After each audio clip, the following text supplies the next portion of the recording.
While riding through the Davy Crockett National Forest with her husband and newfound dog, Bucky, Linda encountered a huge dog man that she describes as being between 8 and 9 feet tall, between 8 and 900 pounds in weight. The encounter scared her so bad that to this day she can't go out into the woods. Linda, welcome to Dogman Encounters Radio. Thanks so much for coming. Thank you for having me. To start things off, Linda, what kind of experience do you have being out in the woods? My husband's an Eagle Scout, and we used to camp and hike, and even after we had children, we would still spend a lot of time in the woods. And I love the forest. As a kid, I was in the forest all the time. Have you done a lot of camping? Used to, in the past. Nothing is more fun than sitting around a campfire with the kids and my husband and trying to roast marshmallows on coat hangers that I brought, being outside. Do you live out in the country? No, we live on a golf course, but we're at the end of the city, and there's woodlands behind the houses across the street from me. Is that a large woods? Fairly, yes. And there's a lake in it. In the lake, people fish in the lake, and 2 policemen were fishing there and had a Sasquatch encounter and actually reported it. 2 policemen reported a Sasquatch sighting. Wow, you've got some activity close then. Yes. So it must be a fairly good-sized woods then. It is. It's attached to other woods. You know how it goes. Maybe a little area where people are farming and then, woods along that. Yes, there's a lot of woodland. When you were growing up, did you have an interest in Bigfoot or anything like that? Oh, no, not really. What chain of events led to you being at the location of your encounter? My husband and I were on our way to Texas from Kentucky. And we were going there for Thanksgiving with family. And it was just the 2 of us in the car.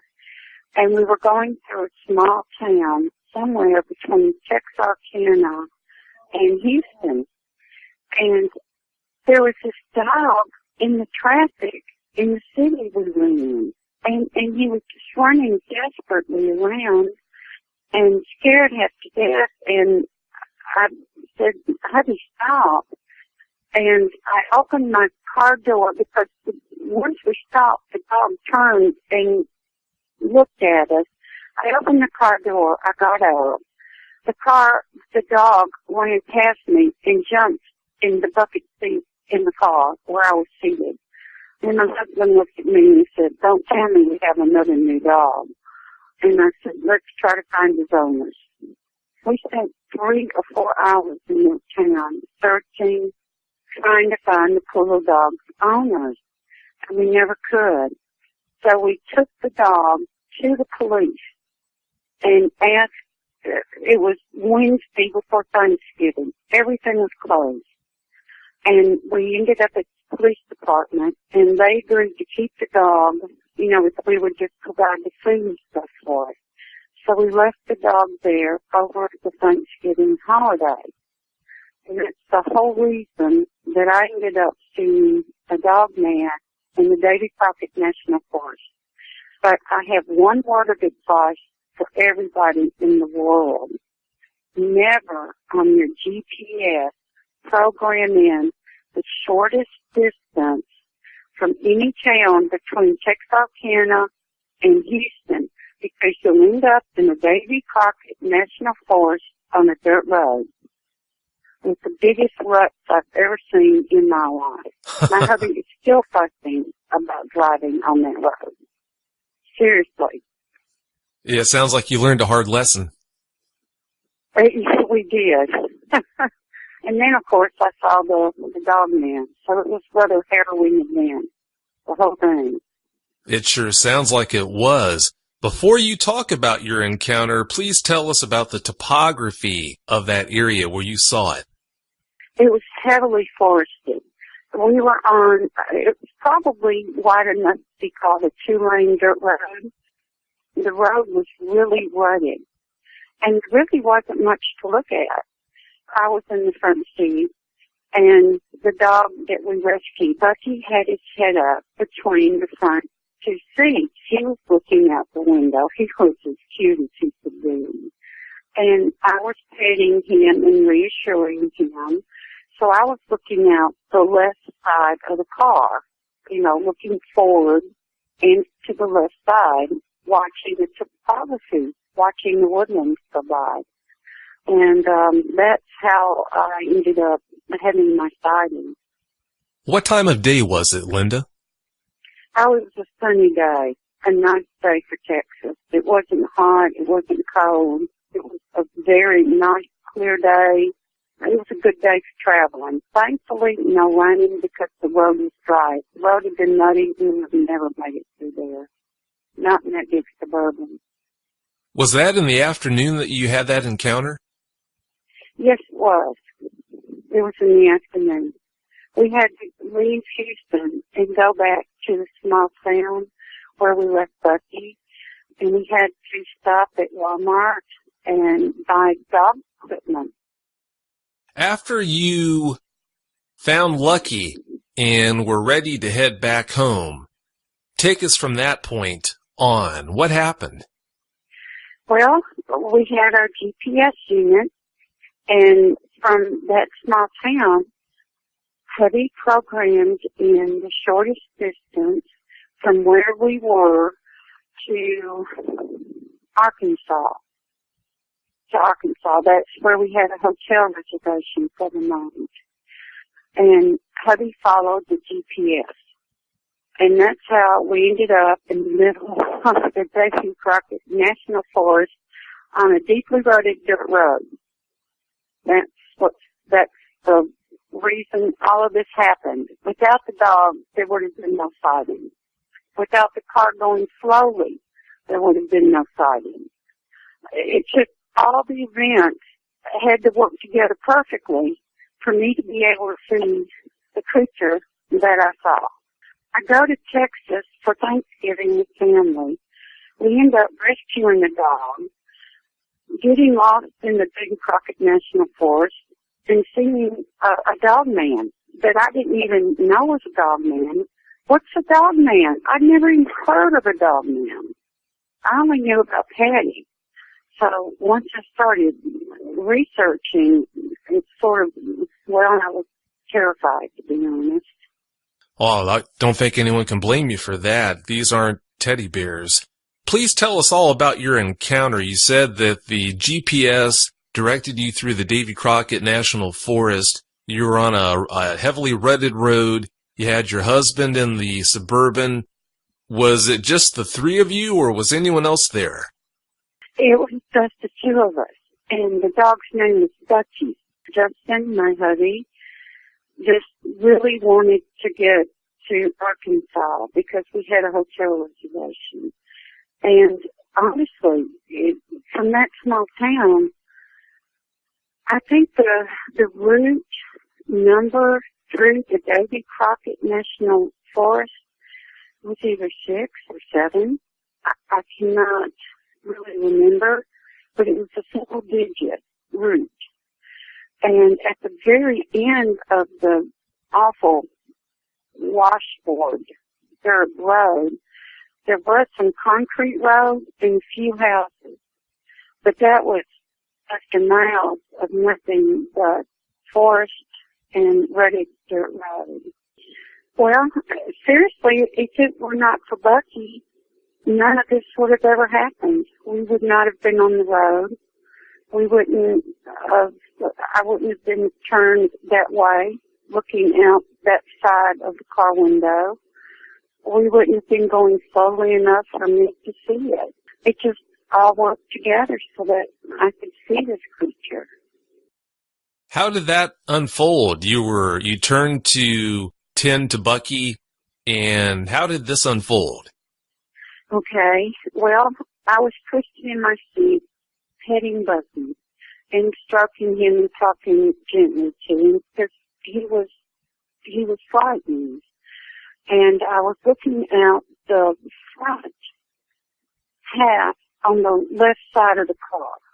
I was in the passenger seat. I was looking at Bucky, my hubby, and out the front window ahead of the car a little bit. And I noticed a clearing. And the clearing, what caught my attention is there was a large stump in the clearing, and there was something black behind it. And I thought, wow, a bear is out in December. By this time it was December.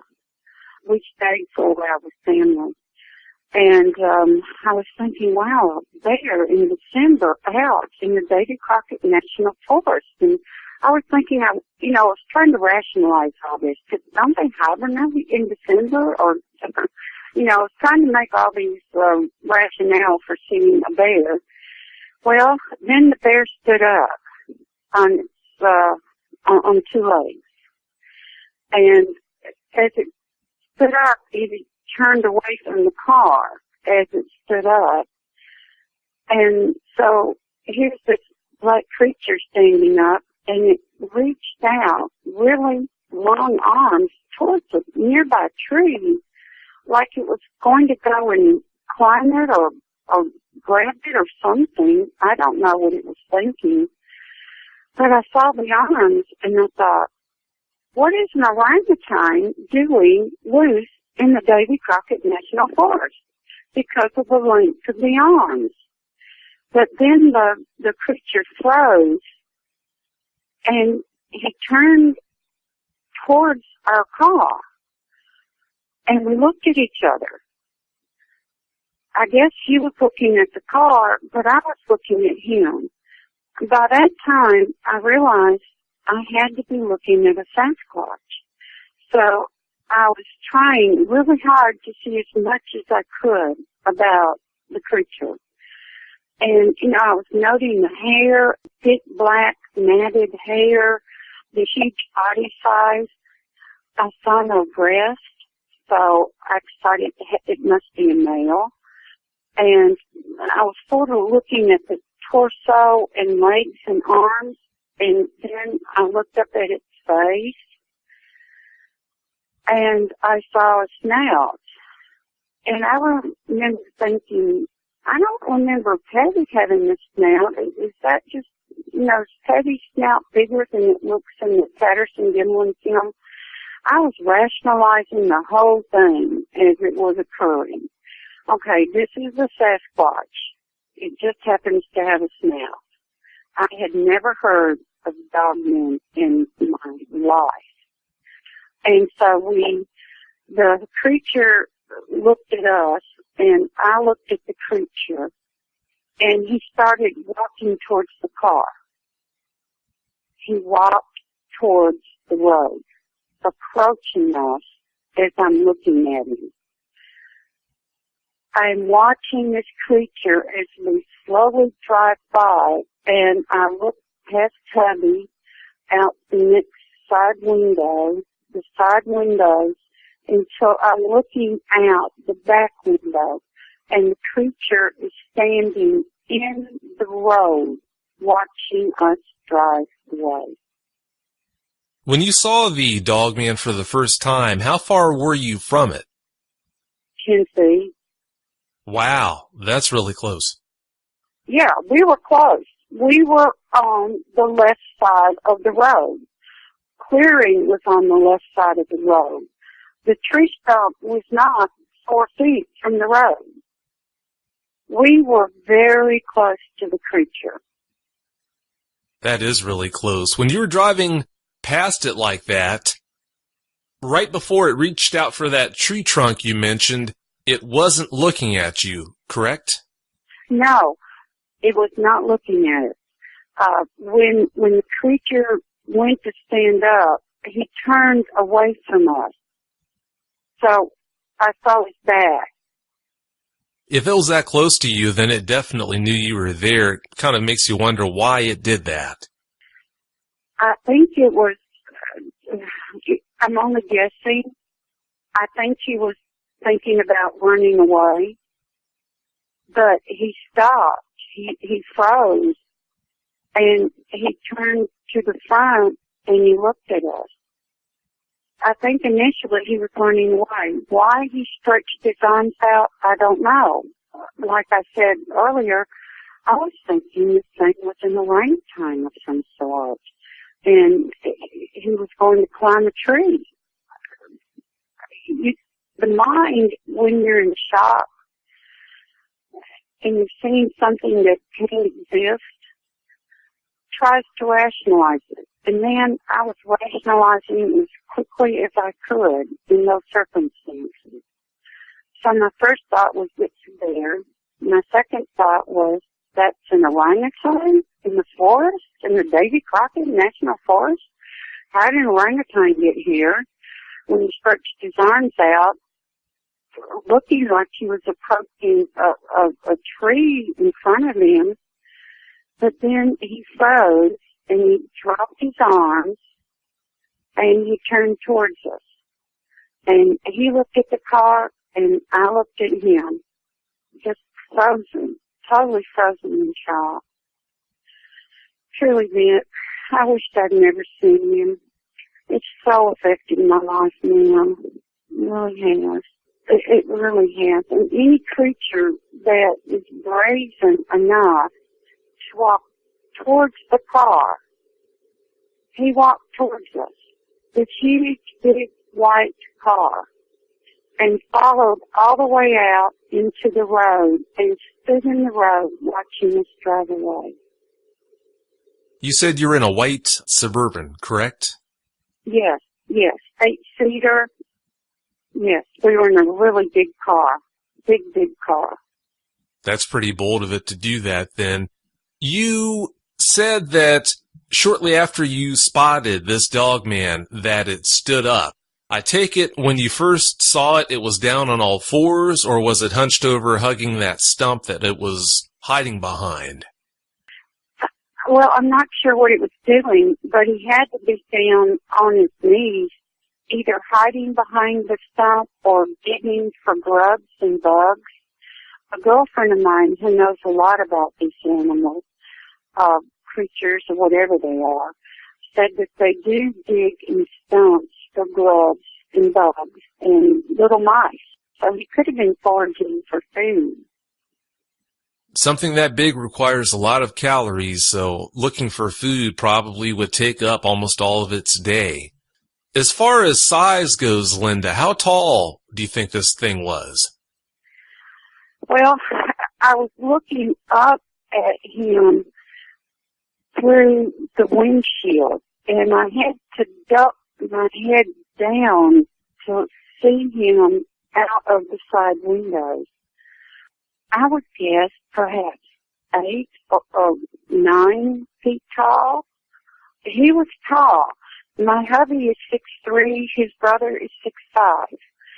I'm around tall men. The other pathologists my husband works with, they're 6+ feet. So I'm used to looking at tall guys. And this creature, not just because of its massive girth and breadth, for heaven's sake, it was tall. I would say 8 feet, and it could have been taller than that. I don't want to exaggerate the height, but I know it was a whole lot bigger and taller than my hubby. And I'm used to seeing my hubby. I'm used to looking at him outdoors. I know how he looks. This creature would have made 4 of my hubby. And my hubby weighs 215, 220, and he's 6'3". Wow. Yeah, it was huge. It sounds like it was quite the specimen. Yes, he was. I guess if I'm going to see one, God gave me a unique specimen to see. That he did. While you were rolling past, you said it looked at you, you were obviously staring at it. I'm sure that image of what you saw, that face looking right at you, that has to be burned into your psyche forever.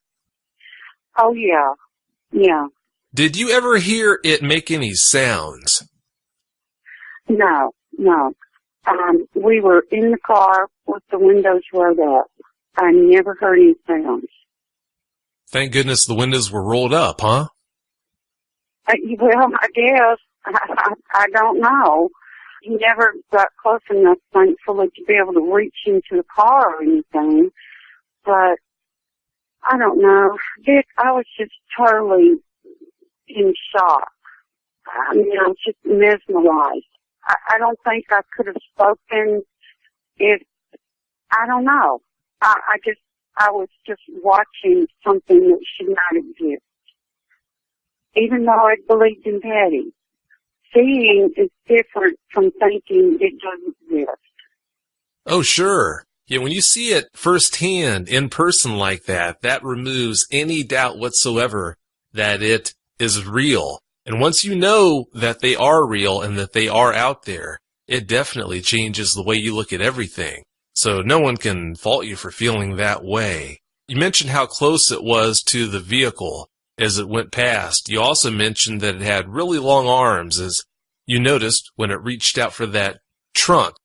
When it stood up, how long would you estimate its arms were? I mean, would its arms hang down to its knees or what? His arms did not reach his knees, but they did go down below his bottom.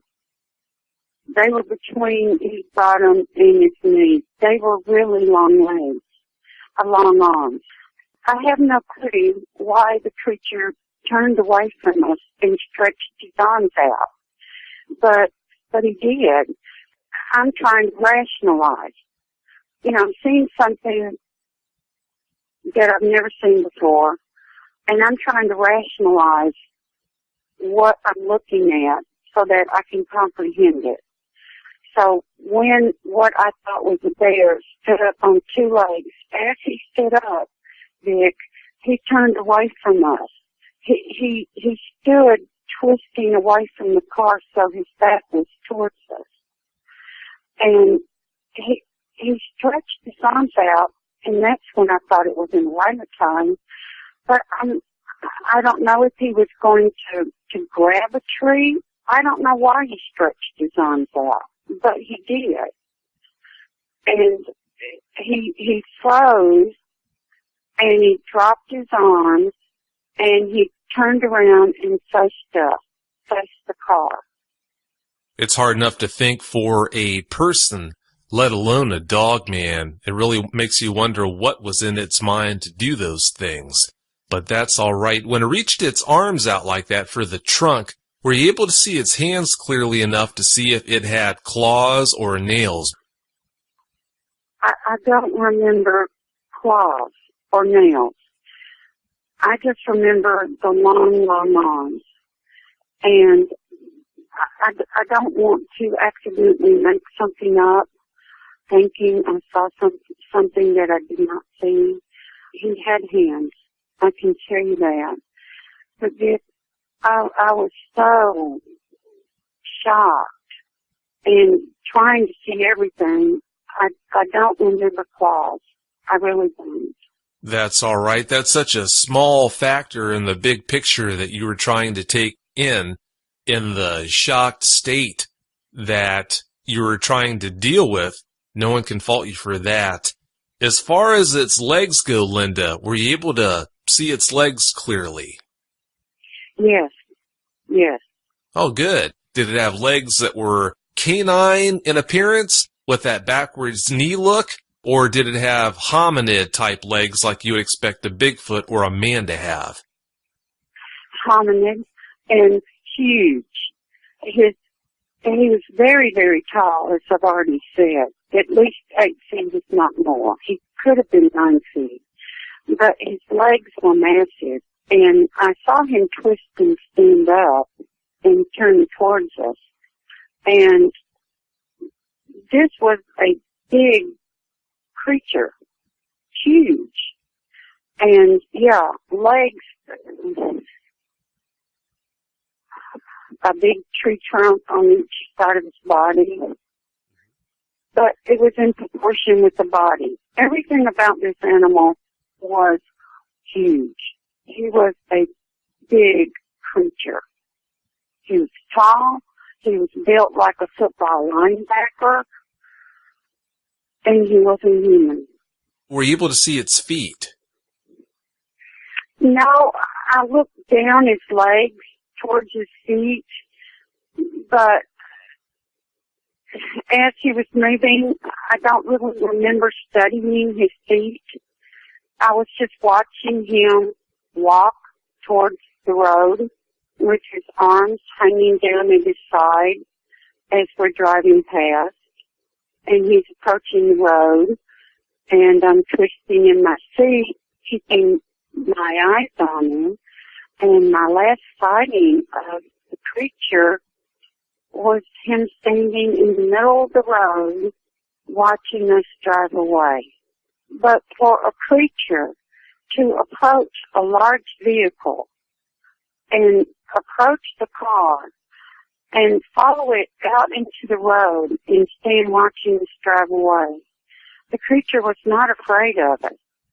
Not afraid at all. If he'd been afraid, he would have kept going when he stood up from behind the stump. But he didn't. He stopped and he turned towards us. And he watched us just as I was watching him. Being as large as it was, I can't imagine that it would be afraid of much. I'm sure almost anything it encounters out there in the woods runs from it, at least if whatever he encounters has any kind of sense. Oh my goodness. Yes, I agree with you. As far as its ears, Linda, did you get a good look at them to see if they were pointed or if they were not even visible? What can you tell me about that? I don't remember ears. His hair was matted. I think if his ears had been sticking up, I might have noticed them. But I was sort of busy looking at the whole picture, just trying to grasp what I was seeing. One thing, the only picture I'd ever seen of a Sasquatch was Patty. And this creature was different from Patty. Patty had more of a rounded belly and butt and stuff. This creature wasn't like that. This creature was taller and straighter and a lot bigger than Patty, but in a lighter fashion. You know, it equaled his height. Do you know what I'm saying? Yeah, that makes sense. Yeah, he wasn't fat looking at all. He was just massively well built. You mentioned at the start of the interview that one of the ways this creature differed in appearance from Patty was the fact that it had a muzzle. I want you to go ahead and tell us about its muzzle as far as, was it a long muzzle like, say, a German Shepherd or a wolf would have, or was it more of a compact, shorter muzzle like a baboon would have? Well, it was like a baboon. I found a picture yesterday of a baboon online, and I was thinking that's what the top of the snout looked like. It was a flatter snout. And honestly, how do they eat with that kind of a mouth? I mean, he didn't open it. I'm glad he didn't. Well, yeah, but at least maybe I could have seen his teeth or something. But he never opened his mouth, so I don't know how wide it opened. But I remember looking at it and thinking, I didn't know that Bigfoot had snouts. And it was a sort of a flatter snout. It was not a dog snout. If it had been a dog snout, I would have, I'm smart enough to have said he's got a dog snout. But it wasn't a dog snout. It was a different kind of snout, and that's what threw me. Well, that's understandable. Moving on, you mentioned that its fur was matted, Linda. You also mentioned that when you first saw it, you noticed that you saw this black thing hugging that tree stump. Well, he wasn't hugging it, Big. That's very important. He was not hugging it. he was crouched down behind the tree stump, either hiding or digging for grubs and bugs. I don't know why he was there, but he was crouched down. Oh, okay, I see. I've got you. And I thought it was a bear. You know, the human mind tries to rationalize what they're seeing. Oh, So I sure. thought, oh, there's a bear. Yeah, there's a bear behind that tree stump.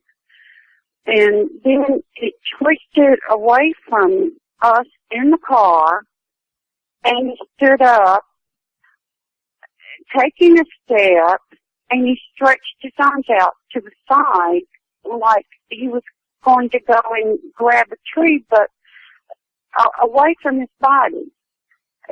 I have no idea why he did that. I cannot explain it, but he did. I don't know if he was going to grab something to hide. I don't know. But his arms were extremely long.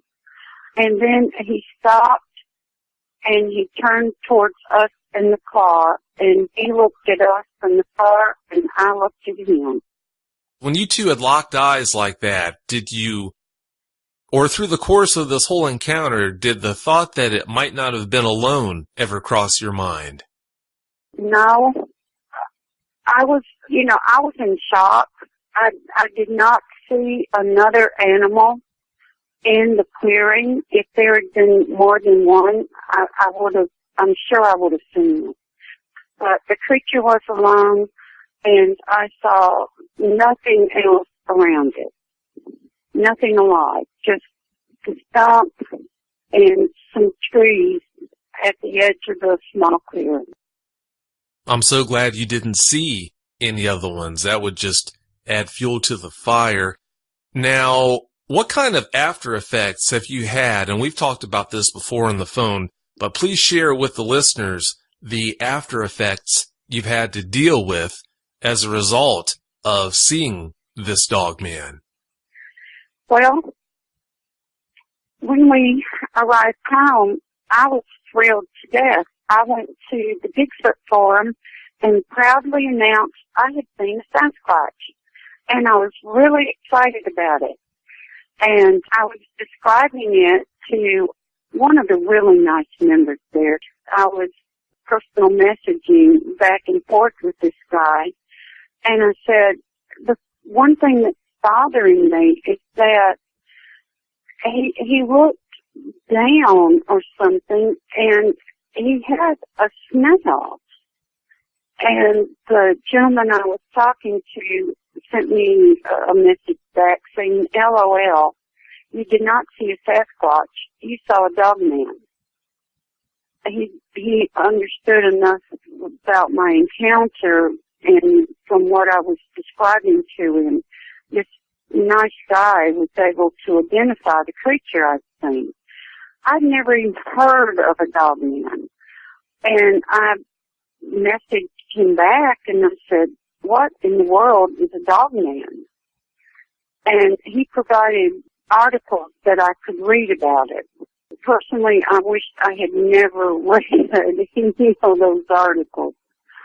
Oh man, a dog man is I don't know if it's urban legend, but there have been some murders and deaths attributed to wild animals in the area and down at Land Between the Lakes. People have sent me newspaper articles for me to read and stories so that I would know that these creatures are in Kentucky so that I can take appropriate precautions. Of course, the best precaution would be to carry a mortar with me at all times, ready to fire. I think that's the only thing that would kill something like that. Yeah, it's a good idea to be prepared when you're out in the areas where they might be. Well, I don't have to worry about that, Dick. I don't have to worry about the areas where they might be because you're not going to find me in areas where they might be. My life is totally changed. I cannot go to the forest anymore. I cannot go hiking and camping. Now that you know they're out there. Now that I know they're out there. I don't think Sasquatch scared me. It was the dog man and reading about the dog man and pulling up some of the newspaper articles where they have been involved in vicious slaughters of humans and pets that really stopped me from going out again ever in the forest. I really don't want to die being torn apart. No, that just doesn't sound like a fun way to go. That doesn't sound like a good time to me either. I can't blame you for being very cautious now that you know they're out there. As far as your family goes, do you let your children go out in the woods since you obviously live so close to one? Well, there's not too much I can do. They still go out, and they do not believe that these animals exist. They think I saw a shadow. They try to rationalize it away so that they're not afraid. And because of this book, I have become pro-kill to get a body produced so that innocent hikers and campers will at least be aware of one of the dangers to be found in the forest. You know, I'm pretty sure that Sasquatch, Bigfoot, Dogman are responsible for some of the people who go missing in David Paulides' books. But I think there's also other things. You know, there's human interactions, Sasquatch, and people are saying there's really some weird supernatural events occurring.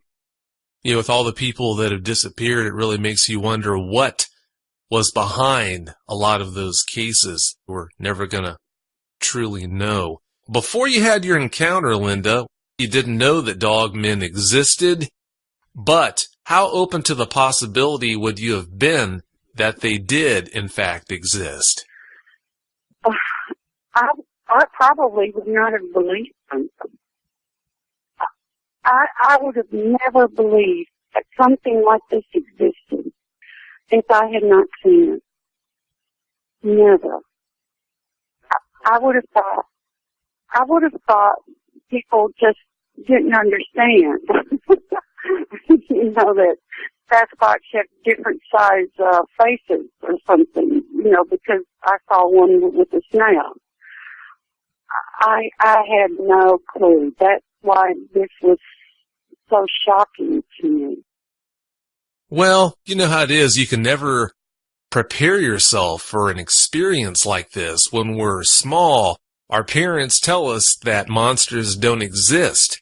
And then, unfortunately, when someone like you comes along and you're in the wrong place at the wrong time, you see something like this, and next thing you know, you realize that they do. So that just unfortunately has a way of turning your life upside down. You know, I think I've had Sasquatch encounters without seeing them, but it was just playful stuff. When I was probably 7, 8, 9, some girlfriends and I would go off in the woods. I love to hike and be out in the forest. And we found this stream that had this beautiful sandy bottom, clear water area where we could jump in and swim and play, and we would go there all the time. Well, one day when we were there, we got pine cones thrown at us. Not trying to hit us, just, around us. And after a bit, I got out of the water and I looked around. And I'm thinking, who's throwing the pine cones? They must be hiding behind one of those trees. Well, then a pine cone came from a different direction. And I thought, we don't know who's out there. We're 3 little girls out here in the middle of nowhere. So it freaked us out, and we left. And we went back a couple of times after that, but it happened again, and so we stopped going. And now I had no clue about Sasquatch. So now I'm wondering if it was a Sasquatch maybe a young juvenile, just throwing pine cones, interacting with us. But I think if it had been one of our friends, they would have giggled.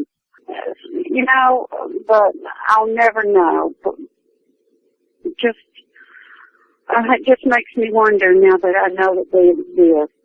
You kind of look back over your life and think, I wonder if that could have been a Sasquatch here, there, or wherever. Back to talking about the ramifications of your encounter, Linda, how did your family react to you telling them about what you saw? Your husband, from what you've told me on the phone, your husband did not see that dog man. How did he react when you told him what you had seen? Well, my husband is a man of science. He's a pathologist. He sees things in black and white. He's brilliant, but regarding Sasquatch and creatures such as that, he's very close-minded because, you see, they do not exist. Uh-oh. So, obviously, I saw shadows, I saw a bear, I saw something that was not a Sasquatch because Sasquatch does not exist. Oh, of course. How could they exist? And I asked him to please turn around and go back because at the time I didn't have enough sense to be afraid of what I've seen. So I did tell him that I saw something, and I actually said, honey, please turn the car around. Let me go see if I can find some evidence. I was so naive. I guess I thought the creature just kept walking off. And maybe he left a footprint or something that we could take a picture of. I don't know. But I wanted to go back. And I'm very thankful that my hubby said, he looked at me and said, because of you rescuing this dog, having to spend $100 on food and toys and everything else, we're not going to make our hotel reservation tonight until about 3 a.m. And he said, I'm not turning the car around. You know what? I'm glad he didn't turn that car around. Me too. That's how naive I was, truly. I had no clue what those things were. And like I said, once I found out and I read about them, I was terrified. I never knew that something like that existed. You know, if I had seen the type 4 Sasquatch or Bigfoot species, I don't know. I think I would not have believed what I was looking at. But this thing was close enough to Patty to where I could rationalize it. It made sense because I believed Patty to be real.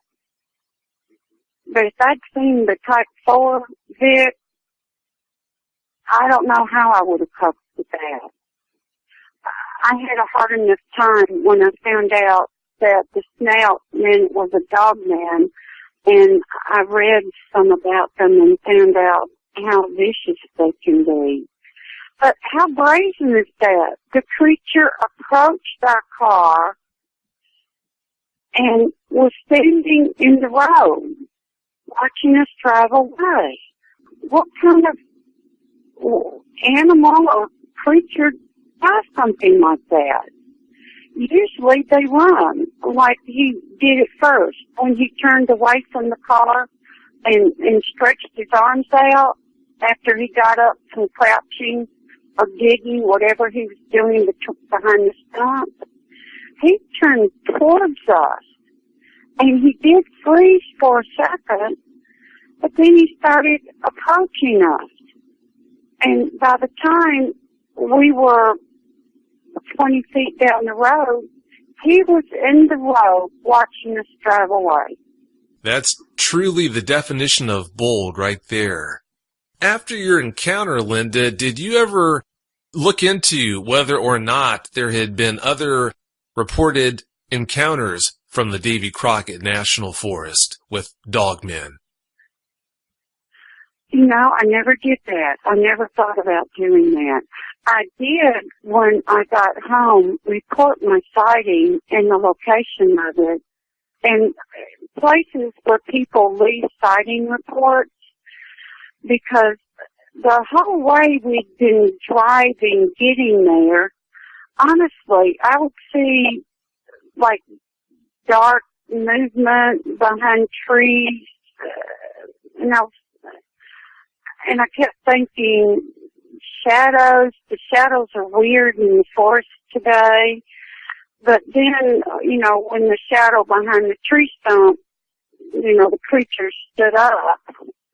As I look back, I'm wondering if they're not a good many Sasquatch, Dogman type creatures in the forest in that area. It sure makes you wonder. Now, this is something we've talked about on the phone before. I want you to share this with the listeners so that they can get your opinion on this. What would you have to say to individuals that seem to just want to dismiss the possibility of dogmen even existing? Though people that allude to the idea that this is just a case of mistaken identity, people are seeing a Bigfoot and mistaking it for something else. Well, I would understand why they would feel that way. That's exactly how I felt until I saw one. I just thought it was misidentification.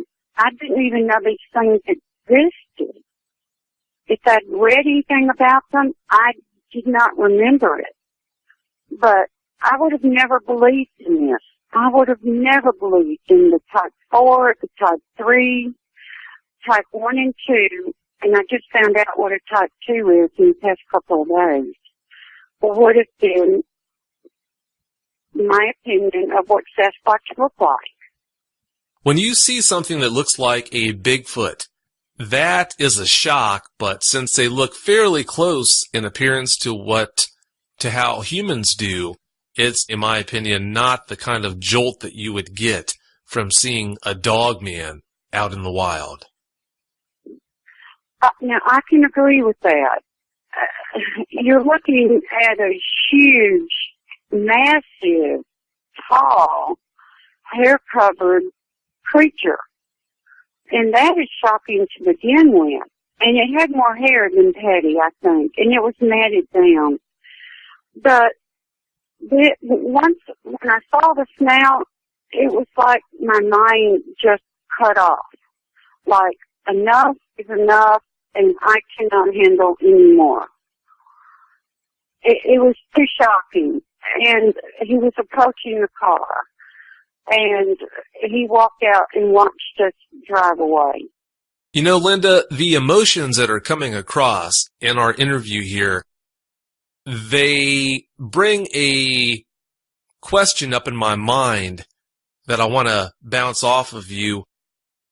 For an eyewitness, for someone that's seen a dog man and unfortunately feels like they don't have anyone that they can talk to about their experience, this person feels like they don't have anywhere to go to try and get answers.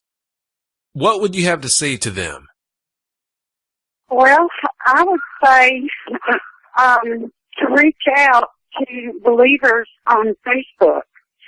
There are several sites on Facebook for dogman believers or dogman encounters, or just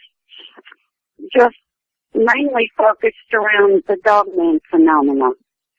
And I would recommend going there and talking to other people who have also seen these creatures, who have also been traumatized by knowing that they exist. It's not just the sighting that traumatized me. It's knowing that these creatures are all around, everywhere, and that people are hiking and camping with no clue whatsoever that these things exist and that they're in the forest. But I would truly go to the Facebook Believers Only, Dogman, Bigfoot, look them up, and join and start sharing, because that's been a great blessing for me. It really has. That's really good advice at both Dogman Believers, and that's David Kyleman's Facebook group, and Dogman Encounters, which is my Facebook group. At both of those places, you're going to find a lot of people who have encountered dogmen. Just like Linda mentioned, you can tell them your story, ask questions, get support. It's a great way to try and deal with the trauma of having been through such a situation.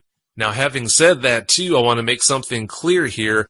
If you have seen a dog man, you can always reach out to me through either of my websites, dogmanencounters.com or dogmanencountersradio.com. You can go to either of those websites, send me a message. You don't have to be willing to have the details of your encounter shared with the public. If you just want to talk, if you want to get some answers about what you've seen, what you've been through, if I can answer your questions, I'd be more than happy to answer them for you. So if you need someone to talk to about your experience, or if you need some place to go to get this off your chest, just like Linda has mentioned, there are plenty of places out there where you can do that. You're not crazy and you're not alone.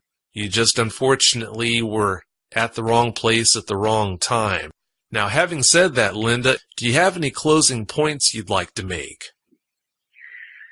Well, I just think people need to take precautions when they're hiking.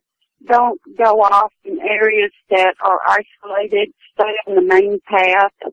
And definitely join your group and David's group on Facebook, because there are people there who understand and who aren't going to call you an idiot and say you're a liar. And I bet you saw a tree trunk that walked across into the road.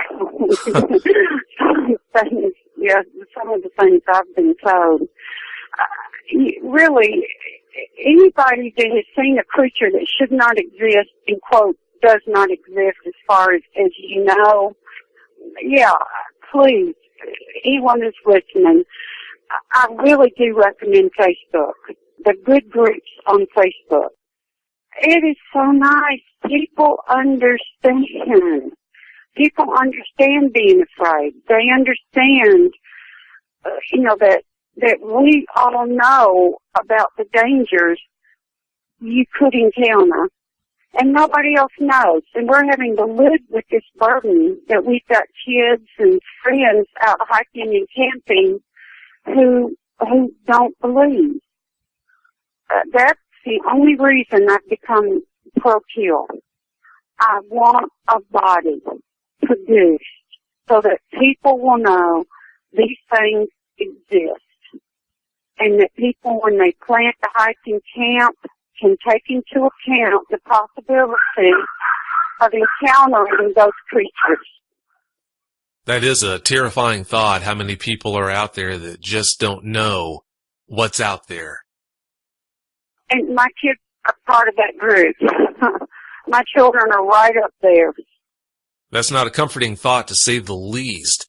Well, Linda, I can't tell you how much I appreciate your time. I know from talking to you several times on this, at first you were apprehensive about the idea of coming forward with your story, but I am so glad that you did agree to share it with the public. I think it's going to help a lot more people than you'll ever know. Thanks again so much for your time, and thanks again so much for sharing the details of this encounter with us.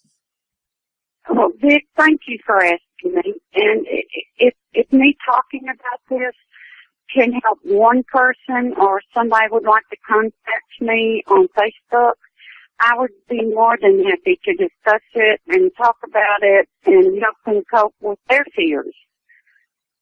I totally understand how they're feeling, because I've been there and I'm still doing that. Well, Linda, thanks again for your time so much. I really do appreciate it. Thanks again for coming. Well, thank you, Vic, for inviting me. I appreciate it. We're getting the story out. Maybe people will find out and take precautions. That's right. I hope they do. Well, thanks again, Linda, and have a wonderful night. You too, Vic. Bye-bye. Bye.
Episode 8.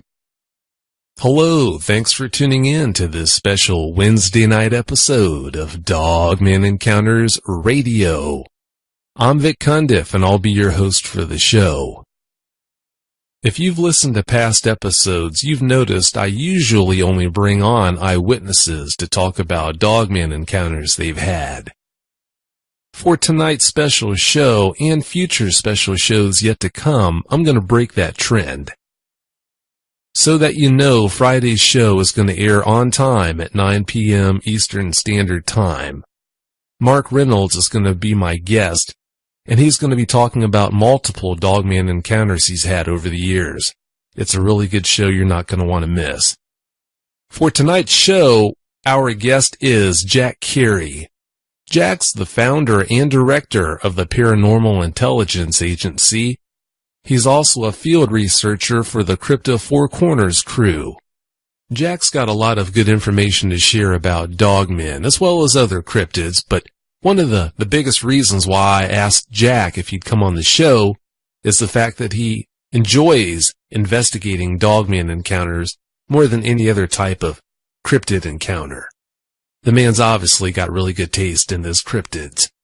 Jack, welcome to Dogman Encounters Radio. Thanks so much for coming. Thank you very much for having me, Vic. For starters, Jack, please tell us about yourself and how you got started into investigating cryptids. My name is Jack Carey, and I'm the founder and current director of a paranormal research organization known as the Paranormal Intelligence Agency. And we do have a website where we publish a lot of our research.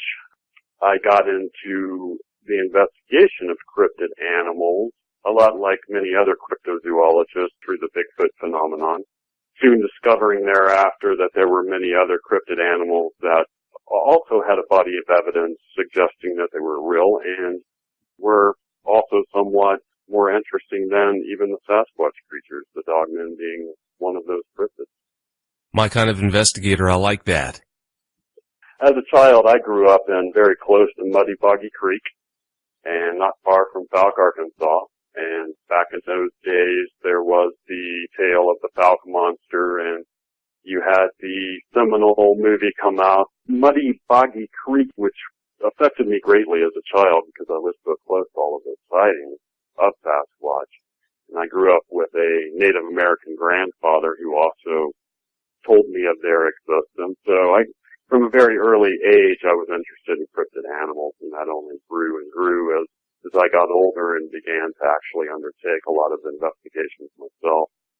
You did have a nice early start then. Oh yeah, absolutely. You and your research team are based in the Crypto Four Corners area. Could you, for our listeners, please tell us about that area, the topography, anything you could share? Absolutely. I am a member of Crypto Four Corners that was founded by a great man named J.C. Johnson, who is my mentor as far as cryptozoology matters go. And the Four Corners area has a very, very long history of anomalous paranormal activity, and that includes a very heightened percentage of eyewitness accounts of cryptid animals. These animals range a wide variety, anything from the usual Sasquatch encounter to things as exotic as very large reptiles, at least the size of Komodo dragons, have been reported there, including J.C. Johnson's son, who actually had an eyewitness encounter with one of them. There are things exotic as centaurs being reported there on Indian reservations. So you have in the Four Corners an area that is not only cloaked in historical mystery and mysticism, in a place where every ancient southwestern Native American tribe holds sacred, but you also have a nonstop array of paranormal activity, all occurring within a very relatively small geographic vicinity. And that in itself makes it a very unique area around the United States. One of my favorite places on Earth is the San Luis Valley, which has been the topic of many a paranormal book, some written by Chris O'Brien, the Mysterious Valley books, and that's just really to the north of the Four Corners, and that's a place that the Native American tribes, including the Navajo, hold extremely sacred. They believe that, one of their holiest mountains, which is Mount Blanca there at the southern edge of the valley, is their holiest mountain. And so you have a lot of indigenous belief that that area is magical, is sacred, that there's something special and unusual about it, and the nonstop paranormal phenomena that's reported there adds to that credibility, in my opinion. So. Is that the valley where they say the deeper into that valley you go, the stranger the cryptids are and the more frequent your encounters become? You better believe it. And a lot of them believe that it is what they call a vortex area today. Jonathan Keel referred to these areas as window areas, where he believed there was a momentary, from time to time, things just line up right and you can have a momentary interaction between dimensions. And that there are creatures on these other dimensions that are able to cross over into this reality in a corporal way, leave physical evidence, and then pass back into this other dimension, sort of get sucked back into it when the right alignment kind of goes back out of alignment again. And he believed that that was the reason why you had such a vast array of different paranormal phenomena all reported in these different geographic areas, pretty much all clustered in a singular area. And the San Luis Valley is one of those major vortex areas. There's non-stop reported cryptid animals there. In fact, my wife even had a sighting there of a cryptid animal. We still have no idea of what it was. I left the campsite one afternoon to go into the little town of Crestone and get some supplies. And when I came back, she was up on the picnic table with our two very large dogs standing up, and claimed that she had seen a creature that looked very much like a ground sloth slithering across the road and into this little creek hollow that was near our campsite. And she wouldn't even sleep in the tent that night, had to sleep in the car. So, oh, wow. Yeah. And she's not the only one that has seen something that appears to be like a ground sloth there. So, and they've also got, of course, the Sasquatch sightings are nonstop up there, going way back to the silver mining days of that valley. And the miners back then gave the creature the nickname Boji. I've tried to research the origin of that name forever and not been able to come up with where they got that nickname. But it's obvious, Jack, that you've been exposed for quite some time now to a lot of different types of cryptids. I know that dogmen, investigating dogmen, is your passion. Dogmen are your favorite cryptid to study. Why is it, when you look at all the different cryptids you could have focused on, what is it about dogmen that drew you to them more than any other kind of cryptid? Well, I was like everybody else in the cryptozoological community, being entranced with the idea that we were about to actually prove the existence of Sasquatch, and I can tell you that is about to be proven. So I don't really consider that a mystery anymore. But it was in the pursuit of researching Sasquatch that I came across dogmen, and I have to tell you, I was quite skeptical in the beginning that these people were, in fact, seeing a dog-headed, upright walking creature. I could not wrap my head around that, even though I was exposed to nonstop paranormal activity and cases that we were going out on, including bizarre animal mutilation cases and things like that.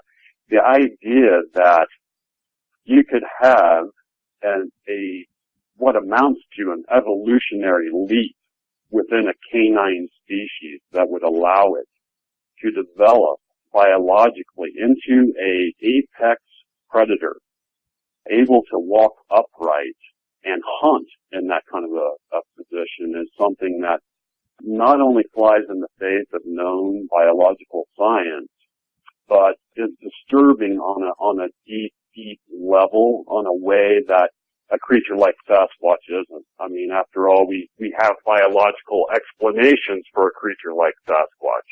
We don't have a biological explanation for a creature like a dogman. And when you sort of combine that with other mysteries that we've been researching, including the many missing people in our national park system that have been chronicled by David Paulides of the Missing 411 books and the Canada-America Missing Project, you begin to suspect that there is an unknown apex predator somehow responsible for those missing people. At least I do. And right now, my number one suspect are the dogmen. There was a hiker who was gashed open by the fang of a dogman as he ran by. And there have been a few other cases where the dogmen seem extremely aggressive towards human beings. A group of 5 teenagers in Milwaukee one night had to run desperately from a dogman, and the guy that was in last place, as they were running away, got his shirt ripped by the claws of the dogman. It got that close, so we know it was intending harm. So I find that fascinating that you do have all of these cases of missing people. They don't appear to be Sasquatch responsible for it, in my opinion, because we've known about them for a very long time, and yet these missing person cases are relatively new, and they seem to coincide with a surgence in dogman sightings. One point that comes to mind, Jack, because of what you just said, I want to point out, if you're thinking about going out into the wilderness and you're worried about possibly getting jumped by a dogman, you don't have to worry about being faster than the dogman if you're in a group. Just make sure you're not the slowest person. That's exactly right. Don't be the slow one. In your group. That's right. You've got nothing to worry about. Yeah. That's exactly. funny.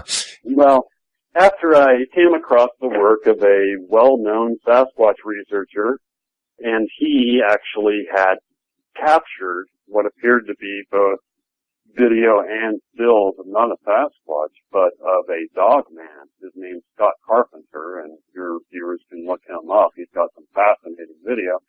He was out researching Sasquatches, and quite by accident came across a dogman. And he knew it wasn't a Sasquatch and didn't know what in the heck he was looking at or what he had gotten a picture of. And on further analysis of the video, even captured both eye and ear movement of the creature. Now, when I saw that, I knew instantly that we had something that was not a Sasquatch, but that could represent a very real and present danger to anyone going into the woods. I mean, you possibly have a vicious apex predator. It certainly has the biological capability of ripping a human to shreds. Whether or not that's ever happened, we don't know. But it could be the reason why we never hear about somebody being attacked viciously is because they just don't survive the attack. We do have plenty of people that have gone missing, never to be found again in our national park system. Of all the people that have disappeared, it really does make you wonder if dogmen weren't at the base of at least a percentage of those cases. Can you imagine a worse way of going out compared to that? That's just horrible. Oh yeah, there is no more. In my mind, there would be no more horrifying encounter than to have a face-to-face encounter with a dog man and for it to end your life. That would just be absolutely horrific. And I just don't wonder if these things are a true biological creature, if they are breeding, if they are feeding in the wilds of North America. Would they see a lone human being as a food source? And that's something that, hopefully ongoing research will tell us. That's a chilling thought. From your past statements, I don't want to come to conclusions. I want to ask you about this instead, just so I'm clear. It sounds to me like you look at Sasquatch as being a much more benign type of creature than dogmen. Am I hearing you correct on that? I do, and the reason why I have come to that conclusion is because I have read literally thousands of Sasquatch encounters, and although there have been a handful of cases where the creatures seem to exhibit aggressive behavior, it doesn't seem like they're too interested in feeding off of a human. They just want to run you off because they don't want you near their clan or their family or their hunting spot or whatever. And my mentor, J.C. Johnson, has taught me that, in fact, they have proven with the DNA samples they were able to obtain, over 100 samples, that these things do, in fact, have some human DNA. Seems to stretch back 15,000 years ago to a point where an unknown hominid interbred with archaic human females and produced this line. But yeah, I believe them to be at least benevolent if they're not cornered or messed with in a way that the dogmen may not be. Back to the whole dogmen and how dangerous they might be topic, Jack. What's the most unnerving encounter you've investigated from an eyewitness? The most unnerving, I've not had an actual person come up to me other than a witness who approached me and had a childhood experience and said that as a child in New Mexico, his family lived in a remote property outside of Albuquerque, New Mexico. And he claimed, and this was a guy that, from what I could tell, had no knowledge of any other paranormal activity, but he claimed that as a child on this property, his family would regularly take leftovers from the dinner table out to a rock outcropping on this remote ranch property and lay it out, and that a family of what he called dog-faced people would come out and feed off of it. Now, I find that fascinating because this happened during his childhood. He didn't seem to have any knowledge of modern-day dogmen sightings or anything like that. Actually seemed quite surprised when I brought up the topic of modern-day dogman sightings. So it's been one of those things that's been forever in my mind, and we've been trying to identify that exact property where he grew up so that we could go out and examine that rock outcropping. Another case that I recently examined came into Phantoms and Monsters, and it happened in South Dakota. Very remote area. I drove out to the sighting spot, found the exact spot, and was able to take pictures of the surrounding topography and determine that it matched a pattern that we've been able to identify with all dogman sightings. Something that we recognize straight on, that Linda Godfrey has published even about, talking about how in every single dogman sighting you have all of the following. You have either Indian mounds or relics, somewhere nearby, a Native American presence. You have a surrounding forest area, a habituation area. You have cornfields present always, and you have water. And every single one of the dogman sightings that have been chronicled, at least 3 of those 4 things are found in the eyewitness area. That led me into the next thing I'd like to discuss, which is my origin hypothesis of dogmen.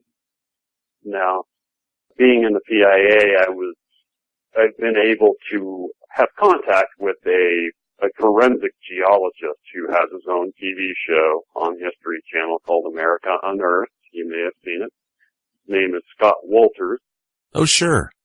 Yeah, he doesn't examine paranormal stuff, but he has been able to, I think, shed a light on a lot of historical mysteries and is somewhat rewriting American history. But I've been able to assist him on a couple of different topics he was investigating and provide him with some information that he was missing on those topics. And one day I was watching TV, and sure enough, there was Scott, and he had a new episode, and they were going to investigate some rock pyramids in Rock Lake, Wisconsin. Underwater pyramids that are supposed to exist in a lake in Wisconsin.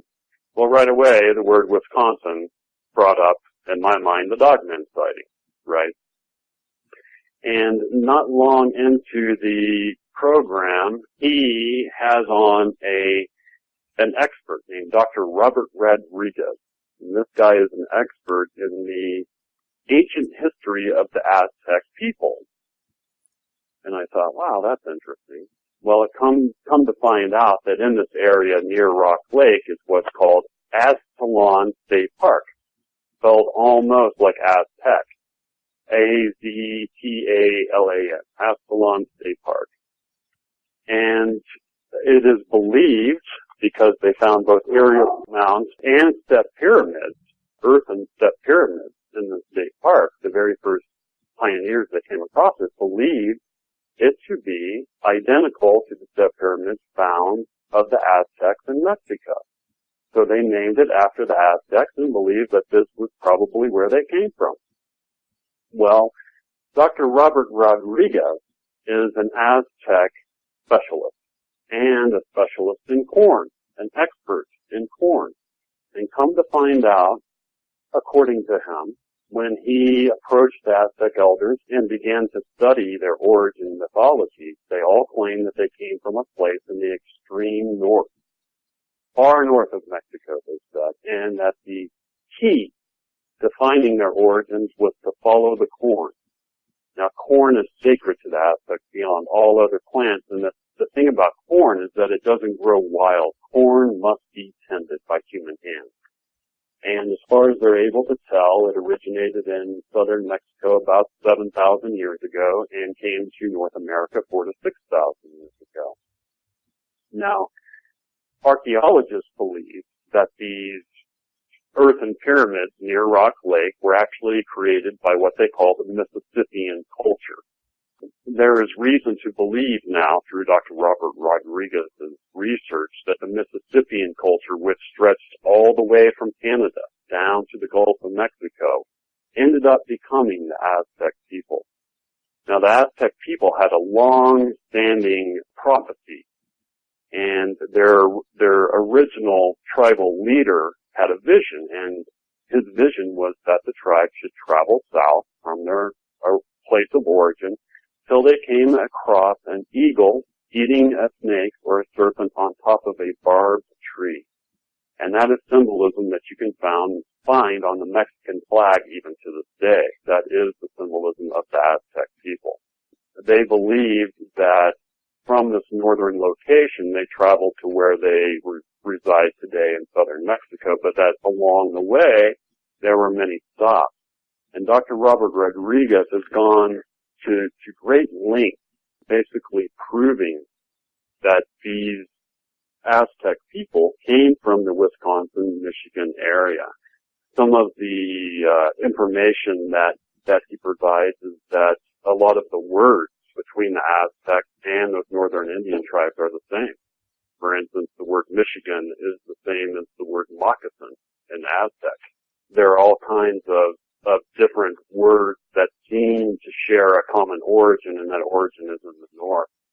What's very interesting to me is that he came across a 300-year map tradition where every single map before the Treaty of Hidalgo was signed in 1847 depicted the Aztec people as originating in North America. Now, the very last map that he found was an actual map right before the treaty was signed, and it depicted the Aztec people as coming from the Four Corners area. Now that's fascinating, given that the Four Corners area is where tons of dogman sightings and other cryptid sightings have occurred. But he believed that he had also traced them back to the Great Salt Lake and then back north into the Wisconsin and Michigan areas. Now, when I heard Aztec and I heard pyramid and I heard corn, I thought, in Wisconsin, I thought immediately the thing that popped into my head, what is the likelihood that the Aztec people had a dog-headed deity and worshiped that deity? And so the very first thing I did was I went over and to my computer and I looked up dog-headed deities of the Aztec, and lo and behold, a deity popped up, and his name is Xolotl, spelled Xolotl. And just like Anubis in the Egyptian culture, he was the god of the underworld.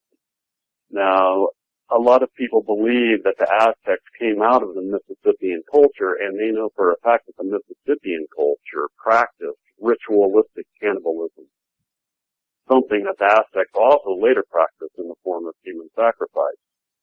What are the odds that we have a connection to a Native American tribe that worships a dog-headed man god, that holds sacred corn, that came from the exact area that we consider ground zero for man-dog sightings, that followed a migratory path into South America that also seems to overlay perfectly the dogman sightings that have taken place all the way from as far north as Canada down into South America.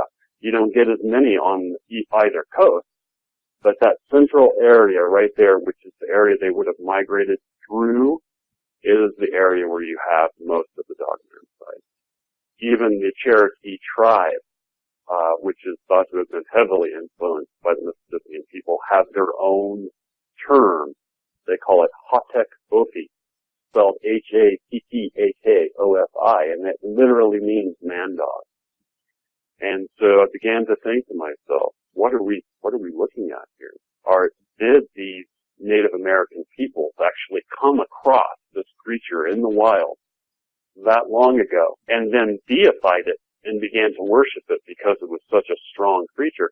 Or are we looking at somehow a manifestation of an etheric spiritual entity caused by thousands of years of worship of this creature? And that's the seminal question I began to ask myself. And this is where I really came across something interesting, which I'll relay to your audience, having to do with one of the very first highly documented sightings. Happened in 1936 at the St. Coletta School for Exceptional Children in Wisconsin. This was a school that housed troubled children, and there was a man there named Mark Shackelford who worked as a security guard for a number of years. The story was later relayed by his son, who actually told it to a news reporter. But when he was the guard at the St. Coletta School in Wisconsin, one night he claims that behind the main building, an Indian burial mound, he saw a dog-man creature with a wolf head, long human-like hands and claws, on its knees, digging furiously into this mound. Now, he stood there and he looked at it for a long time, and the thing eventually fled into the night. The next night, he thinks to himself, man, I'm going to arm myself with a big, heavy flashlight and go do my rounds, and this time I'll get a good look. If I see anything, I'll get a good look at it, and I know I won't be crazy. So he takes the flashlight, and he finds it in the exact same spot, sticking in the exact same mound. He's able to shine the light right on it and get a great look at this thing. He's able to describe the yellow eye shine, which is described non-stop eyewitnesses, which matches perfectly the biology of a canine, which does have yellow eye shine. But in his case, where it differs from all of the other cases that have ever been chronicled, he claims that the creature stood up, looked at him, and spoke a word. And that word was chronicled by Linda Godfrey as Gu-da-ra. Now, Gu-da-ra, if you break that down into its syllables, could be a place of ancient Judea. There is a place called Gadara, which was an ancient place in Judea. But in our research, what we came across was not Gudara, but a Spanish word, a word derived from Spanish and Mexican origins, and that word was Judara, spelled Q-U-E-D-A-R-A. And Judara actually means to stay, to keep still, don't move. Now, it's interesting that this thing spoke this word right before it turned and walked off. Spoke a Spanish origin word in an area that was only 6 miles from the Aztlán State Park, where recently the Aztecs originated. It's obvious you've put an extensive amount of research into the topic of dogmen. You seem to be by far the most highly motivated researcher in that group to investigate these cases. Whenever a report comes in of a dogman encounter in that whole area, I take it, are you the researcher that they hand that case to? Are you the go-to guy for cases like that to research them? Well, with Crypto Four Corners, we kind of approach it as a team always. Every member in that team has different strengths, and we play to those strengths. And one of my strengths is the actual historical research behind the mystery, hoping that it'll give us glimpses into the character and nature of the behavior patterns so that we can actually use that information as actionable intelligence and go out into the field and capture the evidence that we're looking for. Because, we're not out there for fun, and nobody pays you to be a monster hunter. Nobody's going to pay you to go out and collect evidence that's going to end up shattering their belief system. So there's no money in it at all. We consider it to be a public service in that we're trying to educate people to the possible dangers of these phenomena, and that they do in fact exist. And our number one goal is to document them in such a way that it is irrefutable to the public at large. Because if you can do that, you will cause change in society. And that's what we're attempting to do. Before we go on, however, I did want to mention one more thing about the Lodal, the depictions of him, the dog-headed man god of the Aztecs, that matches eyewitness descriptions. Now, the Lodal was always depicted as having backward feet. And in non-stop eyewitness case after eyewitness case, the eyewitness will come forward and say, its legs look backwards. And that is just a byproduct of a canine having evolved biologically to be able to support its weight. The legs do look like they're bending backwards, like they've been appended to the animal backwards. But in fact, just the way it would have to evolve. And so for you to have these ancient depictions of this creature showing the feet backwards, matching these modern day accounts of people that had no idea of ancient Zolotl worship describing the exact same thing, is just too much. A researcher in your group, David Weatherly, had a dogman encounter while he was driving a truck down the Devil's Highway out there. I know he is a member of your group, but did David ever share the details of that encounter with you? He has not shared the details of that encounter with me, just because the last time we were interacting in any fashion, it was having to do with a different type of paranormal phenomenon called black-eyed children that he is quite familiar with. And next time I run into him, I will definitely be goading him for the details of it, I can tell you that. Yeah, it's a pretty interesting encounter, to say the least. Your mentor, J.C. Johnson, says whenever you set up camp in the Crypto Four Corners area, you're the main attraction for what he calls the furry ones. He also says that the furry ones will do things to people that camp there to let them know that they're around and watching them. Please tell us more about that. Oh, absolutely. Well, I know for close-hand experience exactly what he's talking about now.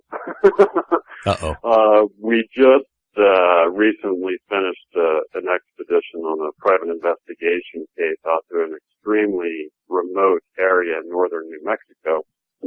Now, this is an area that goes from scrub brush and cactus and beautiful New Mexican desert to where it just hits a 11,000-foot mountain that goes up to alpine forest. It's on Navajo Indian reservation land. There's only one family that inhabit that land. There's about 6 members. They own the grazing lease for that land, and there is no other human activity there. So you can imagine how remote. The roads are barely even graded, and it took a brand new Jeep 4x4 that was trail rated to even get us up the trail to where we were going to set up our investigation. And we responded to this area because the family there had found a 16-inch footprint only 100 yards from one of their homes on the property. And that's always concerning, that a creature would come that close. So we set up camp there to try to figure out how many were there and if there was anything we could do to kind of drive them back into the woodland property. And during this investigation, I had a couple of examples of exactly what JC is talking about. And it wasn't, I would say, 5-6 hours after we had pitched camp that we looked over to a tree stump that was just on the edge of camp. That was gigantic tree stump. And there was a coffee can sitting on top of it. Now, this was a tree stump that we had walked by 1,000 times. There was nothing on it, and all of a sudden, this old coffee can appears on top of this tree stump, and we think, that's strange. How did that get there? Very weird. And JC's like, well, if it's a 2-pound coffee can, it probably came from them. And we went over and looked at it, and sure enough, it's a 2-pound coffee can. They don't make them anymore. But back in the old days, they were used for all kinds of stuff. People would keep them and reuse them and reuse them and reuse them. And sure enough, it was a 2-pound coffee can, And we stayed there for a number of nights, and I can tell you one night the family came up and their son, who's a rancher, sitting around the campfire with us, and their family sitting there, the grandma and the daughter and her 2 little babies, and the dad.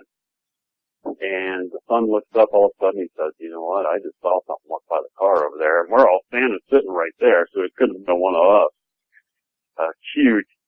Looked like a huge figure.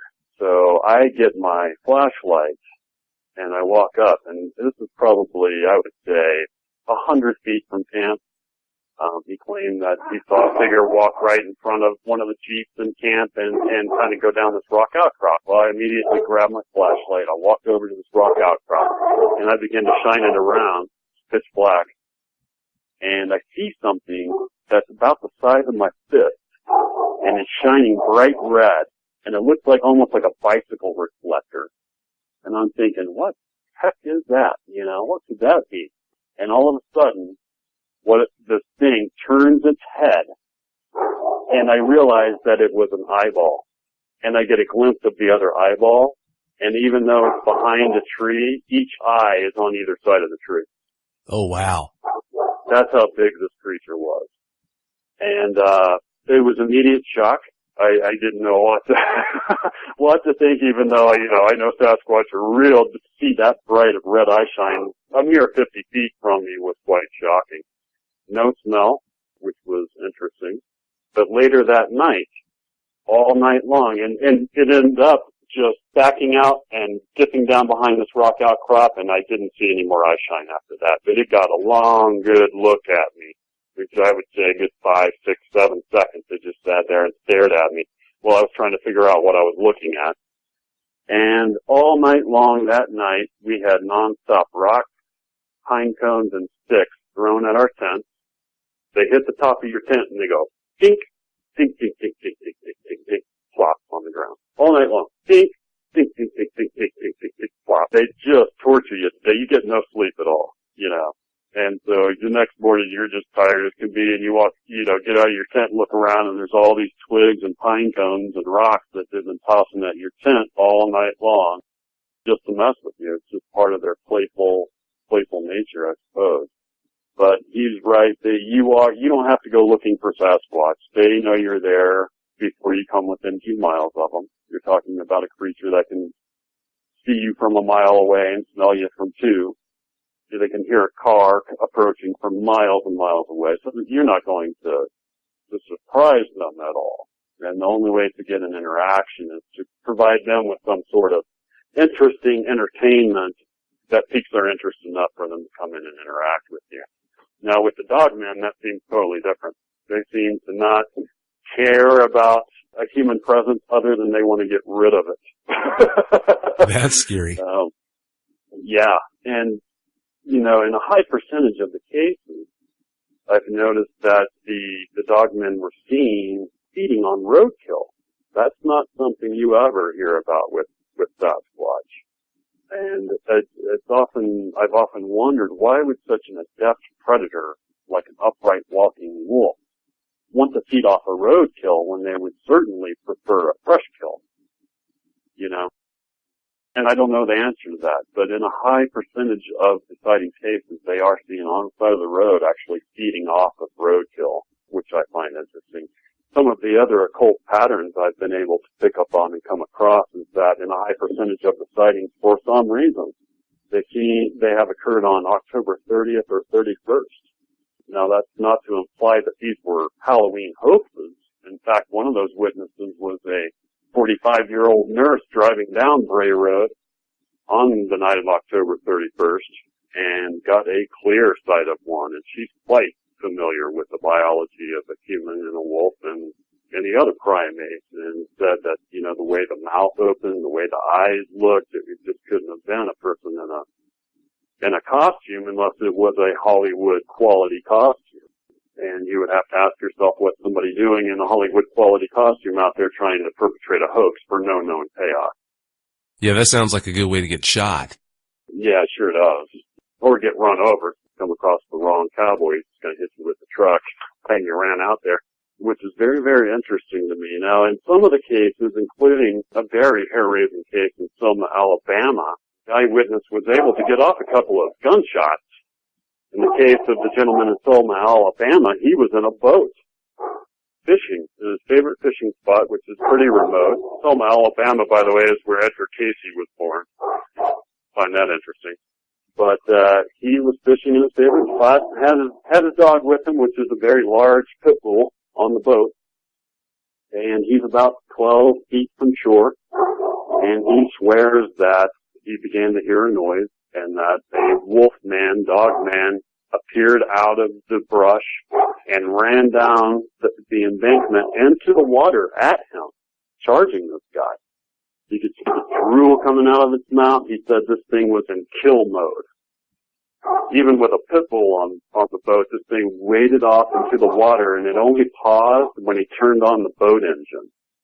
And he had a 9mm gun on the boat, and he took it out and claimed to have fired a number of shots into the back of the creature, and it seemed to have been unaffected. Now, in that kind of a heightened state of emergency, it's possible that you could squeeze off a bunch of rounds and not hit your target. That's entirely possible, even at that close range. But if he did hit it and didn't react, then that's something that's pretty concerning, if you're talking about a true biological creature. The fact that it would charge his boat like that when he had a huge pit bull on the boat, number one. Number two, if it saw that he was armed, although it probably had no clue what a gun was, but for it to be so bold to continue its attack like that, that's pretty creepy. Yeah, very, very creepy, and to me shows at least the possibility that they could be a real threat to any human being in the woods. And, I find that very concerning. Now there are, we have a tally sheet going that is our tally sheet between trying to decide whether these things are biological in nature or ethereal, spiritual in nature. And there's a few interesting things. For once, on the biological argument side, they leave footprints. They leave wounds on victims. We know that from the jogger in Ontario who had his hip gashed by one. They are seen eating other animals. There are multiple sightings where they are spotted with offspring, indicating that they are breeding. And they always seem to appear in areas where it's suitable for them to dwell, i.e. areas that are near these wilderness areas. The one thing in that entire pattern where you have an Indian presence, cornfields, a surrounding forest area, and water, it's like one of those puzzles. Which one of these is not like the others? And when you look at that, the one thing that stands out that's not like the others is the cornfield. And it's interesting that corn doesn't grow wild, that it has to be tended by human hands. And it almost seems like the dog-man phenomenon and the cornfields go hand in hand. And the one way you can connect those two things together is through this Aztec connection. These people that worshipped corn, their number one deity was the corn god, and their number one goddess was the corn goddess, and Xolotl was one of their underlings. So, but for corn to show up time and time again in eyewitness sightings, for it to have this Native American connection, for it to be connected to a people who worshipped a dog-headed man god and worshipped corn, all is pointing us in the same direction. That's where we stand really right now on the mystery. As we continue to examine each and every eyewitness account over and over again, pulling out ever more detail and trying to make ever more connections. In time, I believe that will give us a much wider picture of what's going on here. And more importantly, how to prove it to the rest of society, because in the end, that's really what it's all about.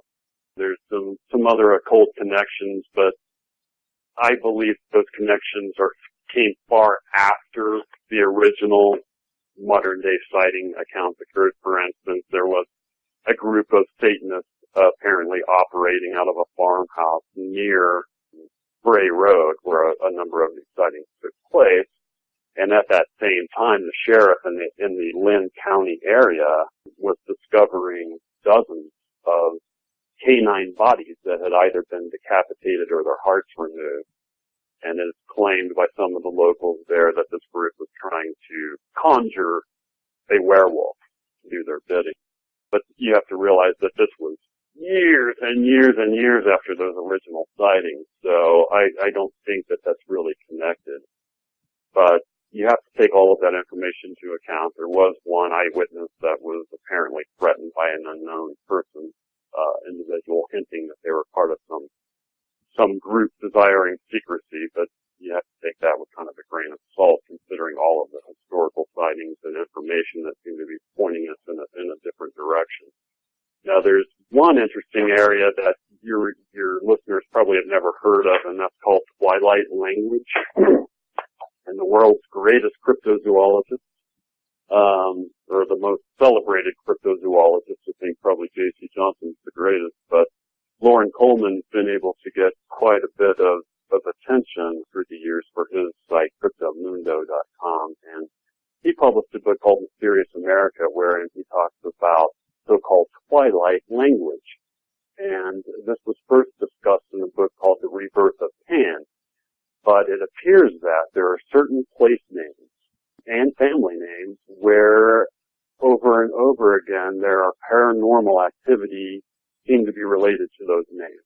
The most prominent of those place names that seems to be related to paranormal activity is the name Lafayette.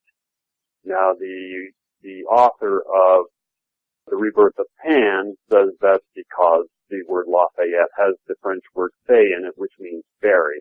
And that's something Lauren Coleman also mentions, that in non-stop areas that have the name Lafayette, you also have very strange cryptid animal sightings.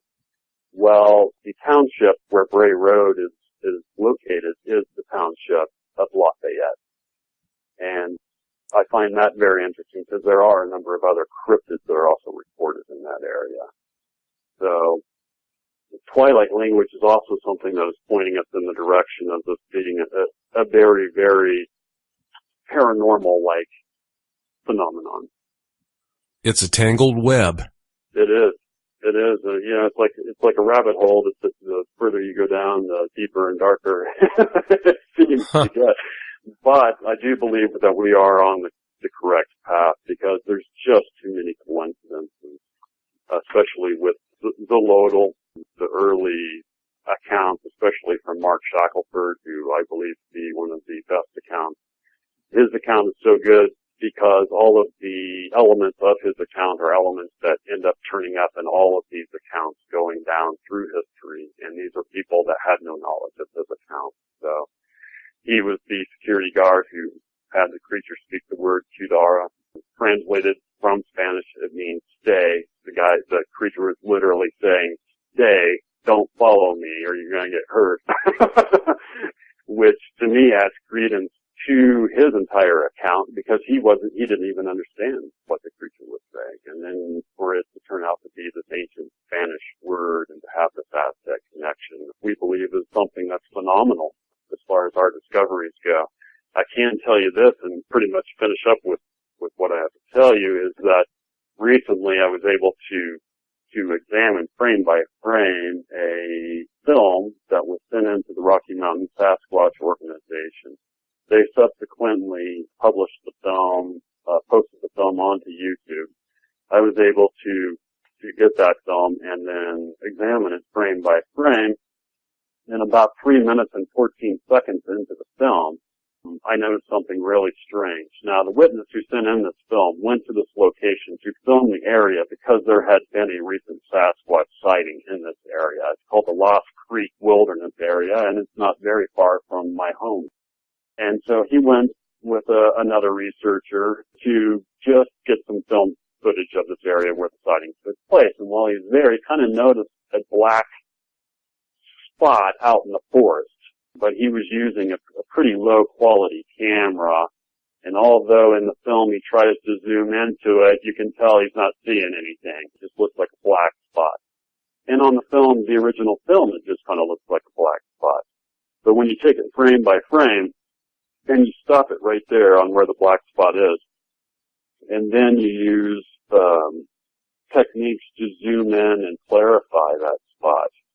I was able to basically isolate what I believe to be just amazing photographs of a dogman. Now, this dogman had to be standing, I would say 9 to 10 feet tall. Most of the sighting reports are anywhere from 6 to 8 feet. So I'm not sure if perhaps he was only in the 6 to 8 feet range. I'm just overestimating the height, but the face is something that is just shocking in the extreme. Now, I've posted these pictures on the Dogman Encounters page and the Dogman Mysteries group page, but I will be posting them in large along with a very in-depth article pretty soon on the ParanormalIntelligenceAgency.com website. Really good work on discovering that in the picture. That couldn't have been easy to do. Oh, it was a real pain. Slowing it down frame by frame, and then I could kind of make out, a little something. I was like, I wonder what that is right there. And was able to lighten the picture, zoom in on it, clarify it, zoom in, and when I zoomed all the way in, clearly what you have is a figure with a dog snout. It is clearly looking towards the direction of the man with the camera. It has high pointed ears on either side. One of the ears is actually behind foliage and the other one isn't. And I was able to show from subsequent frames from that point, it actually turning its head and opening its mouth. So I have both of those close-ups where you can see a different angle of the head as it turned its head, and then a different angle where it slightly opened its lips and then reclosed them again. So this to me had to be absolute proof of dogmen, because this was a video where the witness himself and even the organization he sent it into had absolutely no idea of what they caught. And they still don't. I'm still actually in the process of contacting that witness to let them know what they caught, because they had no idea. So this wasn't somebody trying to hoax anything. This was me zeroing in on a few frames of shadow in somebody else's film and able to pull out the face of a dog man. That is truly shocking. It really is. In one picture, you can almost see the iris of the left eye. It's that clear. It'll be really interesting to see how he reacts when he finds out what he really did have on film. Absolutely, and you have to realize that a lot of people in the Sasquatch community don't believe in dogmen. They believe that these are misidentified Sasquatch. I mean, after all, it is hard enough to believe in one unproven apex predator out there in the wilds of North America, but now it appears we have two, and that's a lot for some of them to swallow. But not for me, you know, after all, Sasquatch can exist, anything can. That's true. Yeah, and apparently does, because the dogmen are real. And if any of your listeners are planning on going out to the woods, I would highly suggest that you do like me and JC and the rest of the Crypto Four Corners group and the Paranormal Intelligence Agency group and arm yourself. Don't think for a second that these sightings are pretend and these people are crazy, because they're not. So I would keep that in mind. I wondered about that if JC went out there. He always seemed to be so comfortable talking about cryptids like dogmen. I always wondered if he did feel the need to arm himself when he went out there. He always impressed me as the type of guy to, if he stepped out of the bush and found himself face to face with a dogman, he almost impressed me as the type of guy that would be so calm, cool, and collected that he would just extend a hand out for a handshake. That's JC exactly. He would, and he'd sit down and share the campfire with it. But if it made one move towards him or anybody else in the team, he'd blow its head right off. That's kind of how we are. We do have a rule out in the bush there, and that is armed at all times. There's no sense in going out and getting yourself hurt in one of these extremely remote areas, because these areas we go to are so remote that the likelihood of you getting medical attention in time is pretty low. So we err on the side of caution, and we do carry weaponry that would allow us to put down a very large animal should that become necessary. With the Sasquatches, we don't shoot on sight or anything like that. They are furry people. We are attempting to get irrefutable video proof of them, and we have an area now that we believe we're going to be able to do that in the area I described on the Navajo reservation, which we'll be returning to time and again. But yes, very much so. We recommend, if you're going to go into the woods these days, arm yourself. There are things out there that you never could believe existed and that are lurking in the shadows of the wilds of North America.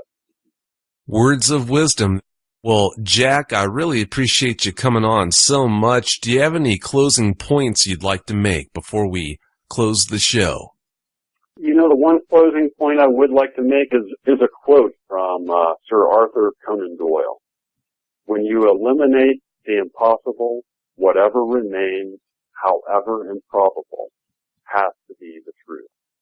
And what we're attempting to do is eliminate the impossible so that we can discover the truth and bring it to the public. Good words, Jack. Really good words. Well, thanks again so much for your time and sharing all that good information with us. Hey, I appreciate it, Vic. Anytime. Well, you have yourself a great night. All right, you too. Thank you so much. Will do. Don't be a stranger. We'll talk to you later. Okay, thanks a lot. Thanks.